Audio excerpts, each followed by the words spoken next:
Hello everyone welcome to my YouTube channel. यो चाहिँ मेरो फर्स्ट भिडियो हो जो म अपलोड गर्दैछु युट्युबमा। अनि आज चाहिँ म गिलो चटपटको रेसिपी लिएर आएको छु। मसँग छ एउटा ठुलो साइजको एउटा प्याज, त्यसलाई चाहिँ मैले सानो सानो टुक्रामा कट गरेको छु। हजुरलाई जति प्याज चाहिएको छ त्यति ल्याउन सक्नुहुन्छ। मैले चाहिँ एउटा प्याज मात्र लिएँ, ठुलो साइजको लिएको छु। एउटा बन्दाकोपी सानो सानो टुक्रामा काटेको छु। यो चाहिँ अप्सनल हो, हजुरलाई मनपर्छ भने राख्दा हुन्छ, नमन परे नराख्दा पनि हुन्छ। अनि मैले एउटा काँक्रो लिएँ, काँक्रोलाई पनि सानो सानो उसमा काटेँ। काँक्रो पनि अप्सनल नै हो, राख्दा पनि हुन्छ नराख्दा पनि हुन्छ। मलाई चाहिँ राखेको मनपर्छ, त्यही भएर मैले चाहिँ काँक्रोलाई राखेको छु।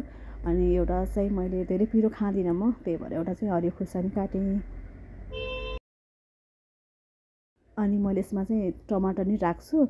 हजुरलाई मन पर्दैन भने नराख्दा पनि हुन्छ, तर टमाटर राख्दा चाहिँ मलाई चाहिँ मनै पर्छ। त्यही भएर मैले दुईवटा स्मल साइजको दुईवटा टमाटर चाहिँ सानो सानो कटमा काटेँ।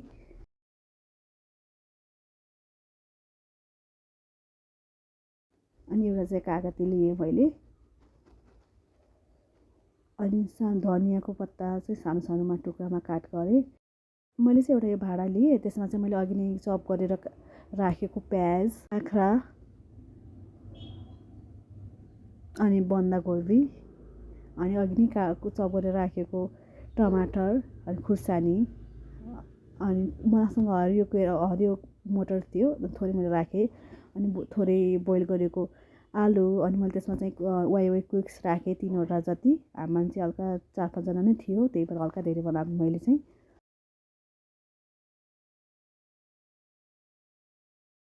अब चाहिँ मैले चाउचाउको भित्रको मसला नै राख्छु, यसले हल्का टेस्ट एम्मी गराउँछ होइन। अनि मैले थोरै 2 प्याकेट जति ड्राई पिने राखेको छु। अनि एउटा चाहिँ दालमोठ चाहिँ मैले धेरै राखेन, किनभने मसँग एउटा प्याकेट नै थियो कि बाहिर पसल जान चाहिँ धेरै अल्छी लागेर। अनि मैले यसमा चाहिँ मैले सिक्रेट इन्ग्रिडियन्ट चाहिँ के राख्छु भन्दाखेरि मैले चाहिँ हजमोला राख्छु, किनभने हजमोला राख्यो भने यसको टेस्ट नै डिफ्रेन्ट आउँछ क्या, एकदम मिठो होइन, एकदम टेस्ट आउँछ क्या। अनि त्यही भएर मैले यसमा चाहिँ एउटा राखेको।